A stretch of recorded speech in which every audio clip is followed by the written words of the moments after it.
신입연합내과 김대현입니다. 오늘 제가 말씀드릴 내용은 마이크로파스칼 울트라사운드가 되겠는데 사실 좀 상당 부분에 관해서 강의를 준비하는데 좀 어려움이 있었고요. 사실 이 제한된 자료를 가지고 강의를 준비하다 보니까 좀 강의에 잘 좀 들으시면 고맙겠습니다. 마이크로파스칼 울트라사운드라는 것은 미세 혈류를 보는 초음파가 되겠는데 사실은 기존에 우리가 컬러 도플러나 파워 도플러를 통해서 혈류 신호를 관찰하고 있지 않습니까? 근데 그 차이점을 이제 아셔야 될 것 같고요. 오늘 이제 주 순서는 마이크로파스칼 울트라사운드의 오버뷰 잠깐 말씀드리고 임상적으로 어떻게 응용을 할 것이냐 그 말씀드립니다. 그 마이크로파스칼 울트라사운드 이미징 중에서 마이크로파스칼 울트라사운드를 좀 말씀드리겠습니다. 원리는 이렇습니다. 일반적인 이 초음파의 도플러 시그널은 일반적으로 블러드 프로브만 아니라 티슈 모션, 예를 들면 환자 호흡이라든가 약 펄세션, 베스트 펄세션 이런 것들에 의해서도 도플러 시그널이 생기게 됩니다. 이것을 이제 크런트 아티팩트라고 얘기하는데요. 이 크런트 아티팩트가 아주 강하게 되면 로우 스피드의 플로 컴포넌트하고 오버립이 돼서 그런 경우가 많습니다.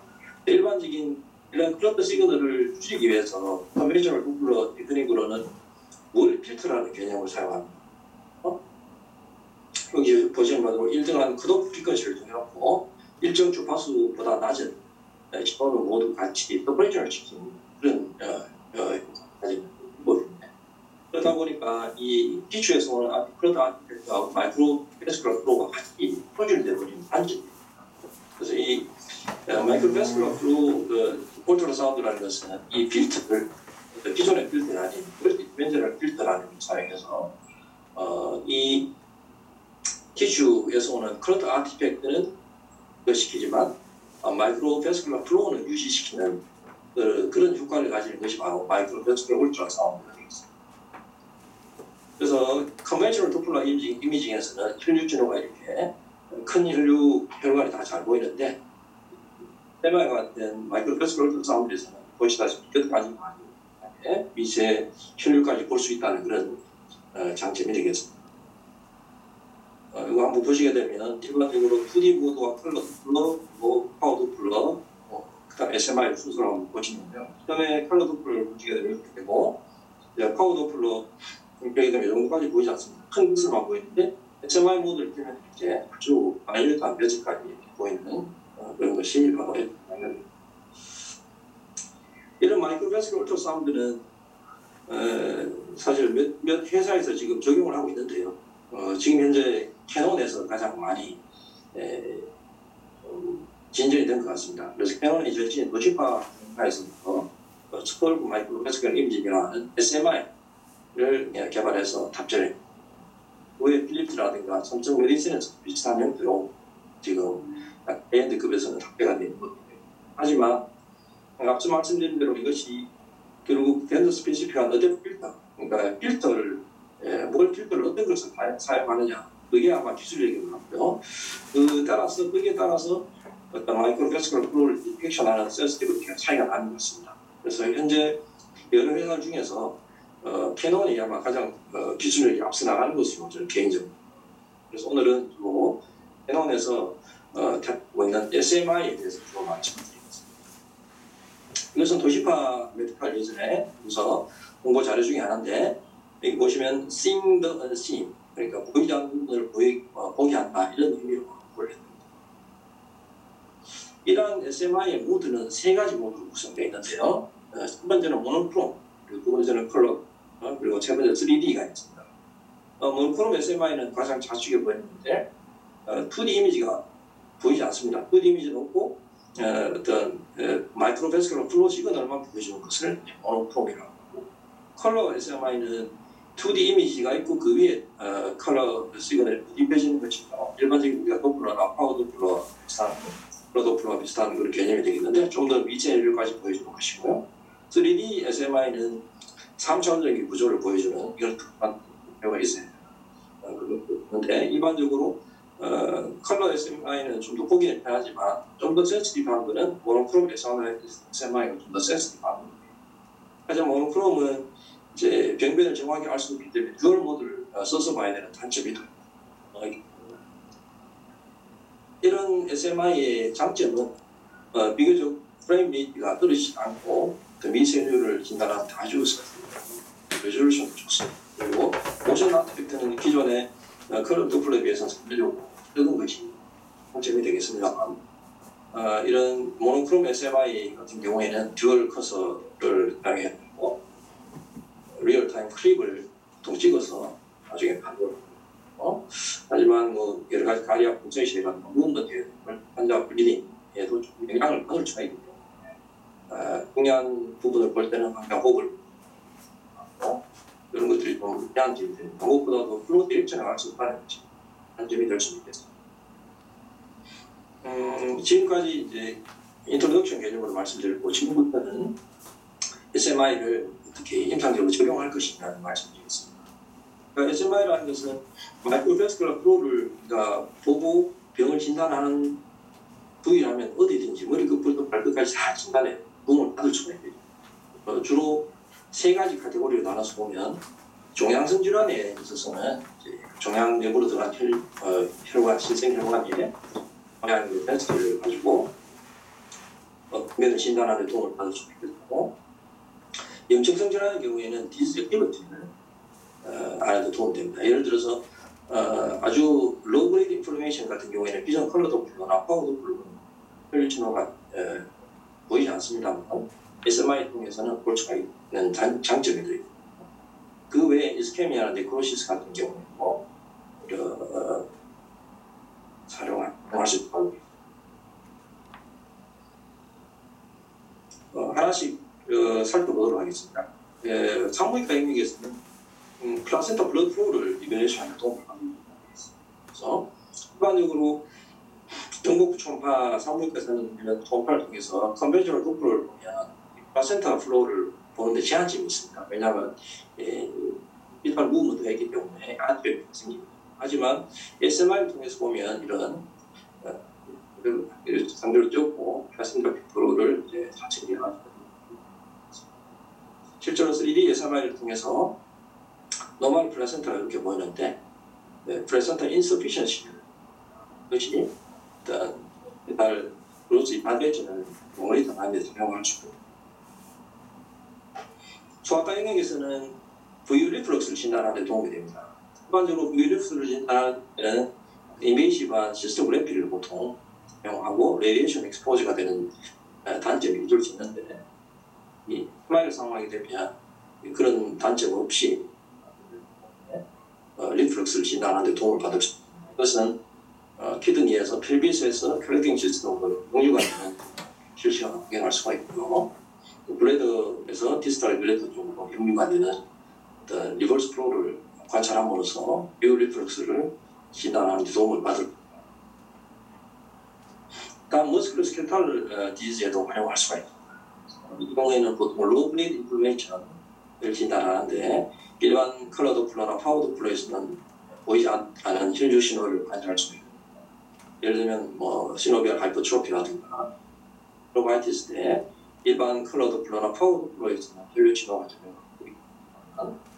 SMI를 통해서 보면 이 부위에 시노비엄의 데스쿨러 시그널을 관찰하고 있다는 것을 가지고 지옥 후에 치료가 됐는지를 보는 목적으로 사용할 수가 있겠습니다. 그 외에 텐디나이티스 같은 경우에도 혈류 신호를 관찰함으로써 진단하는 데 도움을 받을 수 있습니다.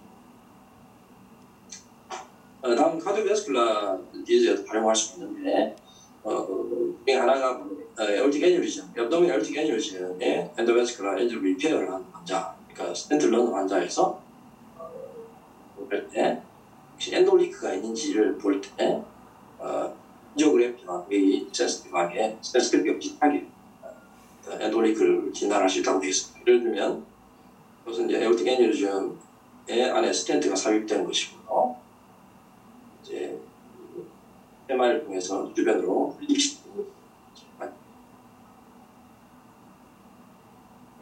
다음 카디오베스큘러 디지즈 중에서 카로티드 플락의 어떤 니오베스큘레이션에 대한 개념이 이제 많이 과도가 되고 있습니다. 일반적으로 아테로스클로시스는 잘 아신 바대로 엔도텔리얼 디스펑션이 생기면서 그로부터 여러 발디크림과 산토마, 아테로마가 생기게 되고, 그래서 차츰차츰 루멘이 스테노티스 오게 되고, 파이브로스 캡이 럽처가 되면서 어큐트 베스큘러 이벤트를 만든다고 이렇게 되어 있습니다. 하지만 최근에 바사베이스룸 엔지오제네시스라는 개념이 오고 있는 것 같아요. 그걸 한번 말씀드리고, 이 어드밴스 아테로스클로시스에서 벌레블 플락의 의미는 잘 아실 거예요. 일반적으로 이스케믹 스트로크의 한 20%에서 25%는 캐로티드의 플락이 연관이 된다고 이렇게 알고 있습니다. 그런데 이런 그 중에서 특히 이스케믹 스트로크를 일으킬 수 있는 플락은 언스테이블한 플락이죠. 스테이블이 아닌 언스테이블 플락이 중요한데, 이런 언스테이블 플락을 어떤 일으키는 이전 중에 엔도텔리얼 디스펑션뿐만 아니라 베서베이스룸에서 생기는 엔지오제네시스가 연관이 있다고 합니다. 일반적으로 엔도텔리얼 디스펑션이 생겨서 플라그가 생기고 류코사이토시스가 어큐뮬레이션 되고 또 스무트 머슬이 볼을 표시되면서 베스볼이 두꺼워지게 되면 플라그 내부에 스캐미가 오게 됩니다. 이렇게 스캐미가 오게 되면 베서베스룸 어드벤티시아 쪽에서 들어오는 베서베스룸 자체가 평상시보다는 니오 엔지오제네시스가 생겨요. 이 혈류가 생기게 되는데, 이런 네오베슬들은 투모 베슬처럼 굉장히 좀 약합니다. 이 인트라플라그 헤모리지가 잘 생겨요. 헤모리지가 생기고 또 염증 반응이 생기고 해서 이 플라그의 브로스가 생기게 되고, 그럼 결국 아주 파이브로스 캡 쪽으로 럽트가 될 가능성이 있습니다. 이렇게 돼 있어서 이것이 카디오베스큘러 이벤트를 수입하는 그런 얘기가 여기서 많이 되고 있습니다. 실제로 여기 보면 스테이블한 플락에서는 이 베서베이스룸에서 이런 베스큘러로 미미한 반면에 언스테이블 플락에서는 이런 니오엔지오제네시스는 신생혈관들이 많이 생기게 되는데, 이 혈관들을 통해서 엔도텔리아 프로젠테셀 등이 많이 이동을 해서 결국 신생혈관을 많이 만들어서, 그리고 이걸로 인해서 일련의 반응을 통해서 아구 내부에 해물이 생겨서 베스큘러를 럽처가 될 수 있다, 이렇게 되어 있습니다. 그래서 이런 SMI를 통해서 이러한 인트라플락의 헤모레지, 네오바스큘레이션을 진단하는 것이 상당히 의미가 있는 것입니다. 여기까지는 조형 초음파를 통해서 이렇게 진단을 많이 했었는데요. 예를 들어 이 논문에서 보면 SMI가 CUS와 거의 비슷한 어떤 액큐러시를 가지는 정도. 예를 들어서 인트라플락 네오바스큘레이션을 위에 6개의 그림은 비교적 스테이블 플락의 경우인데, 여기 보시면 내부에 이런 베스큘러 플로우가 보이지 않습니다만, 밑에 6개의 그림을 보시게 되면 내부에 이런 네오바스큘레이션으로 인한 베스큘러 플로우가 가까이 이런 것들은 결국 컨벤셔널 도플러나 컬러 도플러나 파워 도플러로 전혀 할 수가 없는 그런 것들. 또 하나의 예를 보시게 되면 랩트 ICA의 니오월 쪽에 70% 이상의 스케르티 스테노시가 있었다고 하는데, 요형 종파를 통해서 보면 이렇게 플라그 내부에 이런 네오바스큘라이제이션을 볼 수가 있습니다. SMI를 통해서도 비슷하게 이렇게 실제로 배치면을 보시게 되면 베슬 월 쪽으로 마이크로 베슬 포메이션이 있었다 알 수가 있고, 요 부위가 일치해서 이런 베스큘러들이 보입니다. 그 제가 저희 병원에서 스테이블 플락 한번 시도했는데 재미삼아서, 스테이블 플락 안에는 같이 베스큘러 부가 전혀 보이지 않습니다. 복부 쪽으로 약간 넘어가서 말씀드리게 되면, 복부에서의 어떤 응용은 여러 가지가 있습니다. 그래서 캐버너스 트랜스포메이션 포탈 베인이 있는데, 요 예를 잠깐 보시게 되면 17세 남자에서 포탈 베인 디포머티가 있는데, 사실은 이 사진으로 컬러 도플러 사진만 봐서는 이것이 싱글 베스큘러 플로우인지 아닌지 잘 알 수가 없습니다. 왜냐하면 컬러 도플러는 아주 큰 혈관의 플로우가 보이기 때문입니다. 하지만 밑에 그림처럼 컬러 SMI를 보면 이게 하나의 플로우가 아닌 여러 가지 아주 오베러스를 가진 멀티플 베스큘러 채널이 있는 것을 알 수 있고 3D SMR을 통해서 보면 이런 트랜스포메이션 프로토럴 베인 진단하는 데 도움을 받습니다. 그 다음에 리버 메스 중에서 비나인 메스 중에서 헤만지오마를 이제 분류하는 그런 것들 많이 비춰보겠습니다. 이것은 서울대 이재영 교수님이 일반적으로 이제 6가지로 분류하고요. 헤만지오마는 주로 두 번째 많은 임 타입, 이건 플랄 임 타입이 많은 거고, 그다음에 특별한 도트 타입이 있고, 센트럴 도트 타입, 이렇게 6가지로 분류를 했는데, 그래서 헤만지오마에서는 주로 스피드 임과 노듈랄 임 타입이 차지하는 것으로 예를 잠깐 보시게 되면 헤파틱 헤만지오마에서 전형 진단되었던 헤만지오마인데 이미지에서 보게 되면 아이소에이콘하고 바깥쪽에 힘을 가지는 전형적인 헤만지오마 상태인데 모노크롬 SMR을 보면 이제 림 파입에 또 다른 헤만지오마에 있는 것은 노듈랄 임 파입이고 FNH로 상당히 특징적으로 보일 수 있는 SMR 패턴이 있습니다. 예를 들어서 이 환자는 45세 환자인데 2D 이미지에서는 아이소에코익 한 병변이 레프트 로브에 보이고 있지만 컬러 도프를 해봐도 우리가 흔히 보는 스포크 힐 패턴이 잘 보이지는 스마일을 통해서 보면 이렇게 스포크 힐 관찰할 수가 있는 그런 NHG 소리가 되겠습니다. 이것은 다른 논문인데 헤파틱 메스, 비나인과 물리는 메스를 이제 진단할 수 있는 다이어그램을 또 발표한 게 있습니다. 보여드리겠습니다. 여기서는 이제 비나인과 물리는 메스를 같이 합해서 6가지 패턴으로 했는데 세컨더리 롭닝 그래서 에이베스쿨라 메스 로시스가 있는 경우는 이렇게 세컨더리 너들라이 패턴이나 너들라이 타입 그 다음에 크랩 플로우 시그널 발톱처럼 보인다. 과거로 일레귤러 블러드 플로우 시그널 타입으로 얘기를 했는데 주로 헤만지오마는 여기에 말씀드렸던 노듈랄 림 시그널이 많고 무슨 스포프힐 패턴은 FNH가 많은 것이고 EF는 주로 HCT와 있는 그런 분류가 되겠습니다. 방금 말씀드렸던 내용이고요. 패턴 C를 잠깐 보시게 되면 헤만지오마인데 컨벤셔널 컬러 도플러에서는 컬러 시그널이 2개 정도밖에 되지 않지만 SMI에서는 훨씬 더 너듈랄이 혈심이 보이는 것을 알 수가 있습니다. 그래서 FNH에 진단되었던 환자는 컬러 도플러에서는 시그널이 많이 보이지 컬러와 모노크롬 SMI에서 전형적인 스포크 힐 패턴 이것은 다른 FNH 파일인데 2D 이미지에서는 거의 아이소에코이가 한 메스에서 이것이 확실한 메스인지 부분인데 컬러 도플러에서는 이것이 잘 보이고 있고 모노크롬 SMI에서 훨씬 더 잘 보이는 스포크 힐 패턴을 이건 벨 프로파일에서 특징적으로 보이고 특히 3D SMI에서는 훨씬 더 잘 관찰이 됩니다. FNH도 그래서 패턴 E인데 HCC 환자이거든요. HCC 환자인데 전체적인 메스가 메스 보이고 있고 메스 내부로 루트 플로우, 백 플로우 패턴의 패턴 E에 식을 볼 수가 있겠습니다. 다음은 패턴 F, 일레귤러 하이포테스가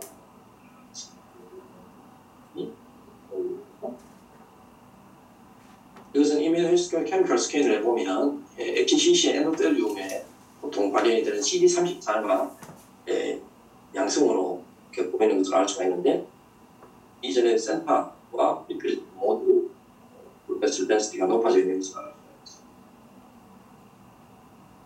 HCC지만 간혹 센터에 놓고 마진 쪽에만 베스큐러 플로우가 뜨는 경우도 있습니다. 이런 경우에는 이제 마진 쪽에는 CD34가 발현이 많이 되는 반면에 센터 쪽에는 이런 마이크로패스 덴시티가 훨씬 줄어든 것을 알 수가 있는 그런 다른 HCC의 별인데 오히려 마진 쪽으로는 패스 시그널이 별로 없고 센터 쪽에만 마이크로패스 덴시티가 보이는 이런 병변도 관찰될.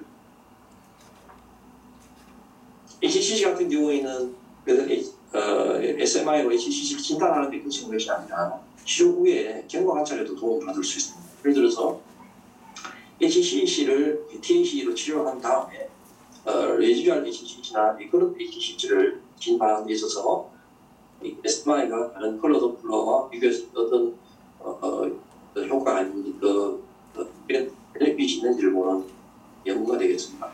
일반적으로 인트라투머럴 베스큘러리티 어세스먼트는 그거를 1에서 5까지 봤을 때 이런 거의 없는 것이고 5번은 아주 4개 이상의 플로우가 보이는 것을 얘기하는데 예를 들어 보면 73세의 여성 환자인데 이 환자는 6개월 전에 ECG로 TH를 받았는데 표적 검사를 통해서 다른 부위에 1.5cm짜리 메스가 생겼다. 여기 보면 컬러 도플러, 파워 도플러에서 컬러 시그널이 메스 내부로 컬러 시그널이 보이긴 하지만 SMI를 통해서 보면 훨씬 더 컬러 시그널이 증가되는 것을 알 수가 있습니다. 더 센시티브하게 종양혈관을 미제 종양혈관을 볼 수 있다는 그런 의미가 되겠습니다. 그래서는 TAC 후에 레지듀얼 HCC를 진단했던 케이스가 되겠습니다. HCC TAC 후에 리파이돌 GT를 찍어보면 치료가 잘 됐으면 리파이돌 업테이크가 잘 되어 있어야 되는데 여기 보면 화살표 부위에는 리파이돌 업테이크가 안 되는 부위가 있습니다.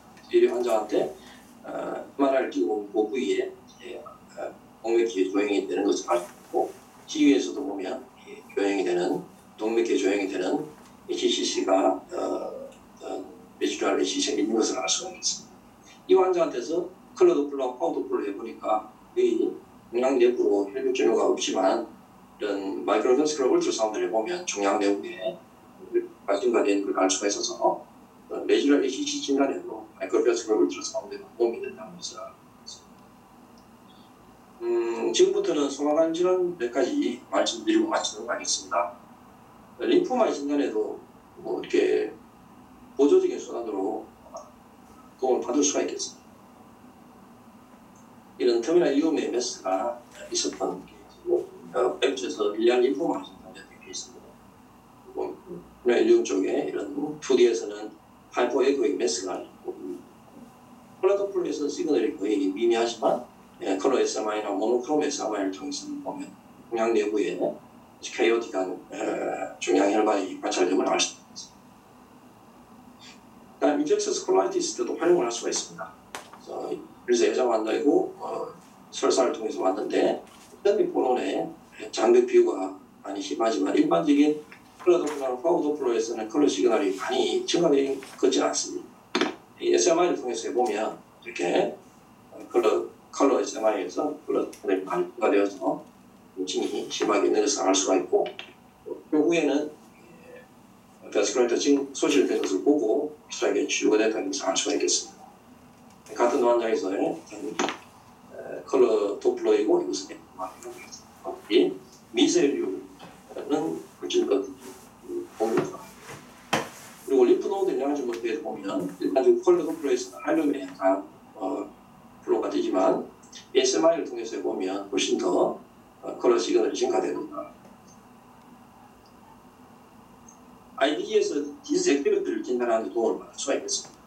예를 들어서 유지 환자인데 이것은 트랜스버스 콜론과 시그모이드 콜론의 몰디플레잉이 같이 있지만 실제로 SMI를 통해서 혈류를 보면 D콜론에는 혈류 신호가 거의 없고요.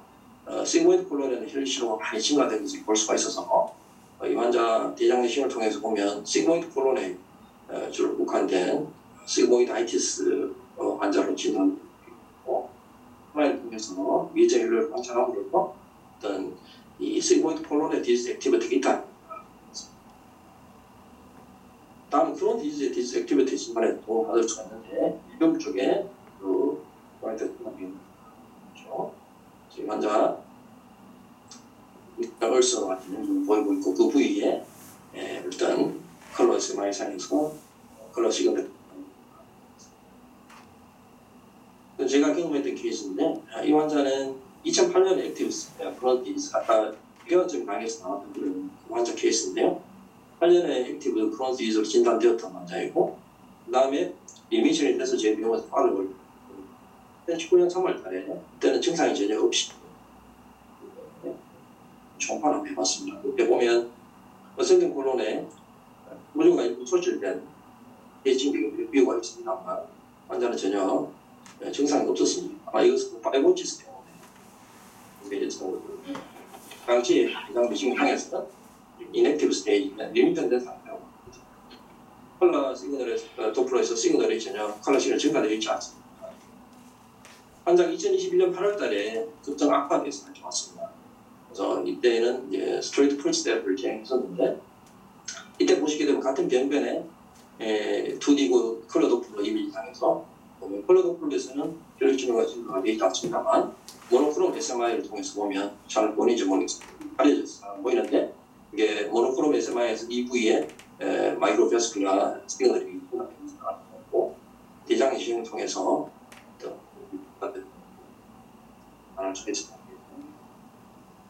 이날메스에 대해서 잠깐 말씀드리겠습니다. 이날메스도 결국은 컬러 진로를 보는 것인데 기존의 컬러 도플러나 파워 도플러에서 보이지 않는 어떤 베스큘라 리전을 디텍트하는 데 도움이 됩니다.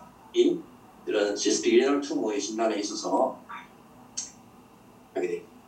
여러분들이 잘 아시는 보스니안 클래시피케이션 1에서 4까지 있는데 이 중에서 특히 캔서 리스크가 높은 3, 4와 2F까지 2F와 3, 4를 구분하는 기준이 된 것이 여러 개가 있지만 가장 중요한 것은 이 septum과 월의 인핸스먼트 정도, 예를 들면 CT에서 조용히 되는지 안 되는지 가장 중요합니다.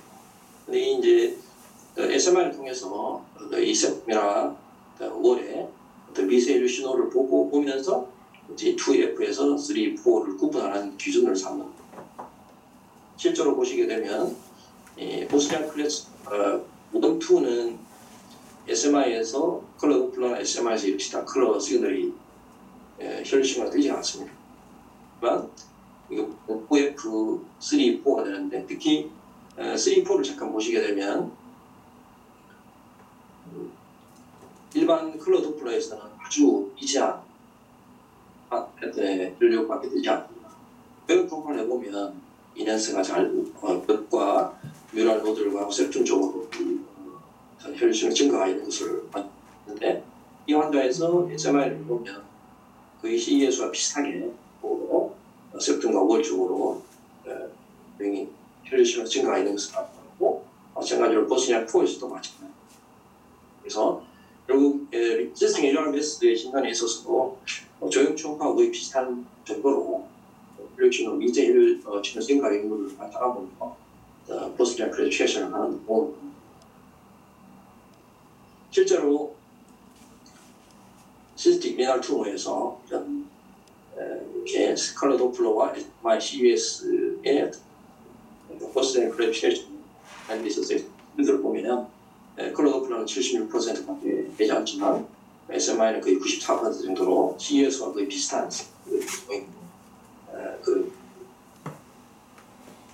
이제 그 몇 가지 이렇게 남지 않았습니다. 마지막으로 네크로타이징 림프가 높였으니 림프 노드에 디포지티즈와 같은 네크로타이징 림프가 높았을 때 이 정상적으로 림프 노드에 혈류 신호가 있어야 되는데 오히려 보이지 않는다면 이것은 또한 이런 나노클리시 메센트릭 이스케미아 진단에서도 볼 수가 있겠습니다. 오말 스몰 바울에서는 5월과 별별 크레벤투스 쪽으로 이런 혈류 신호가 증가가 있는 반면에 현재 오게 되면 모노크롬 SMI에서 마이크로베스큘라 플로가 전혀 보이지 않는다. 이것을 가지고 메센트릭 이스케미아를 진단하는 도움을 받을 수도 있겠습니다.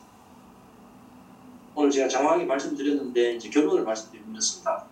SMI와 같은 마이크로베스큘라 울트라사운드는 기존의 컬러 도플러나 파워 도플러에 비해서 어떤 스페시픽한 어떤 오일 필터를 사용함으로써 기존의 클러드 아티팩트를 서퍼레이션을 시키지만 반면 마이크로베스큘라 플로는 유지시켜주는 그렇기 때문에 미세율 진단하는 많은 장점이 있다는 것을 말씀드렸고, 그런 임상적인 적용은 뭐 종양성 질환이나 염증성 질환, 네크로시스 등을 진단하는 데 많은 도움을 줄 수가 있고, 이 임상적으로는 조형 초음파 없이도 로우 그레이드 인플레이션 진단하는 데 도움을 받는 부분에 브론키드 플락의 네오베스큘레이션, 언스테이블 플락을 진단하는 데 도움을 받는 부분이고요.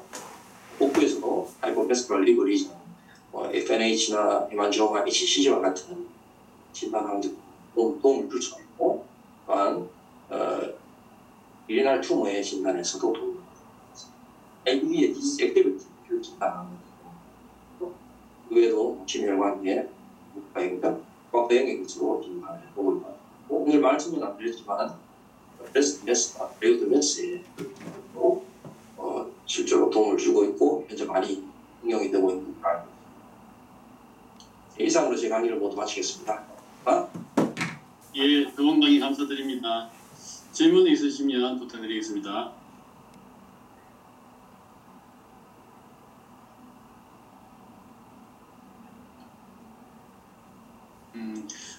저도 이제 통계 보면은 조기에 오는 중수염 환자는 이 벽에 컬러가 잘 안 뜨는 경우도 많은데, 그런 경우도 이걸 이용하면은 좀 진단에 도움이 될 수 있을 것 같습니다. 예, 물론이죠. 제가 이제 최근에는 그런 경우가 없어서 제가 잘 말씀을 케이스는 안 넣는데, 실제로 이제 초기 중수염 때 우리가 실제로 컬러 도프를 사용하잖아요. 그래서 프로블로 appendicitis 말고 early appendicitis 때도 아마 이걸 활용을 하면 벽 쪽으로 그런 미세율을 보고 로우 그레이드 인플레이션이 있다는 것을 진단하는 거예요.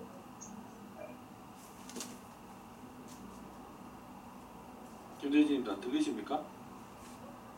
김대진님 들리십니까? 네. 근데 그 이제 여러 가지 장기 보여줬는데 저중에 솔리드 올간 있고 아까 뭐 바울 같은 거 이런 게 있잖아요. 솔리드 중에도 뭐 주로 간을 중심으로 우리나라에서 지금 발표하고 있는 거 아닙니까? 경량은 그러면 간을 위주로 하는가요? 아니면 소화간이나 아까 뭐 신장도 보여주고 있었는데 주로 간이 지금 주로 메인으로 이런 장비를 그러면 어느 정도 시점에 계속 반드시 좀 갖춰야 되는지 아니면 어떻게 생각하시는지 좀 이제 궁금하네요. 저는 뭐 일반적으로 초음파를 하는 분들이 다 이걸 갖춰야 되는 거 없지는 않습니다. 이것도 실제로 이걸 어느 정도 사실 대학병원에서 이거 없이 우리가 다이내믹 CT를 찍으면 되는 것이고, 그 외에 다른 플러스도 예시할 수 있는 것들이 있기 때문에, 하지만 뭐 병원 가서도 이런 것들이 있다는 것을 알고 앞으로 좀 이런 부분에 대해서 마이크로패스 폴더를 쌓고 각 초음파 밴더들마다 계속 기술력이 자꾸 증가되는 것 같습니다. 기술력이 확보가 되고 축적이 되면 또도 중국기에도 이런 것을 뭐 이렇게 응용할 수 있을 것 같고, 뭐 하면은 뭐 앞으로 장기적으로 봤을 때 이런 부분이 있다는 것을 알고 우리가 지식을 알고 있는 것도 괜찮을 것 같고요. 그럼 뭐 저는 당장 이것을 가지고 꼭 있어야 뭐 환자 진료하는데 도움이 된다 이건 아닌 것 같고, 있으면 좀 도움을 받을 수 있는 정도라고 생각하시면 되겠습니다. 그리고 응용할 수 있는 것은 이것뿐만 아니라 모든 파트에 응용할 수 있는 것으로 되겠습니다. 그리고 이것이 미세율의 증가 또는 감소를 안으로서 병균을 진단하는 데 도움을 받는 거잖아요. 그거는 일부 메스가 아니라 모든 메스에 다 활용될 수 있습니다. 그다음에 스크로탈 메스, 부인과적인 종양, 뭐 여러 가지 다 활용이 되고 있는 것으로 압니다. 이 간에서 이제 전형적인 헤만지오마 했더니 SMI에서 보이면은 어떻게 CT를 안 찍고 그냥 보시는지요? 저는 그렇게 하진 않습니다. 일단 저는 개인적으로 기존에 헤만지오마가 진단되었던 환자들은 이렇게 추적 검사 할 때 우리가 뭐 사용을 할 수 있는 부분이 있겠지만, 처음 진단됐으면 저는 CT를 찍어서 한 번은 확인하는 게 맞다고 보고요. 그것이 결국은 다이내믹, 그러니까 우리가 흔히 말하는 뭐 CEUS라든가 다이내믹 CT 정도까지는 대체할 수는 없는 것은. 그러니까 이제 CEUS 같은 경우에는 사실 헤만지오마 같은 경우 CEUS를 하면 CT 찍지 않아도 진단이 되잖아요. 그런 경우에 대체할 수가 있는데, 이것은 그 정도로 다이내믹 스타일이 아니고 미세율을 보고 베스큘러 플로우 패턴을 보는 것이기 때문에 이것만 가지고 진단의 특징적인 소리를 얘기하기 너무 이르지 않습니다.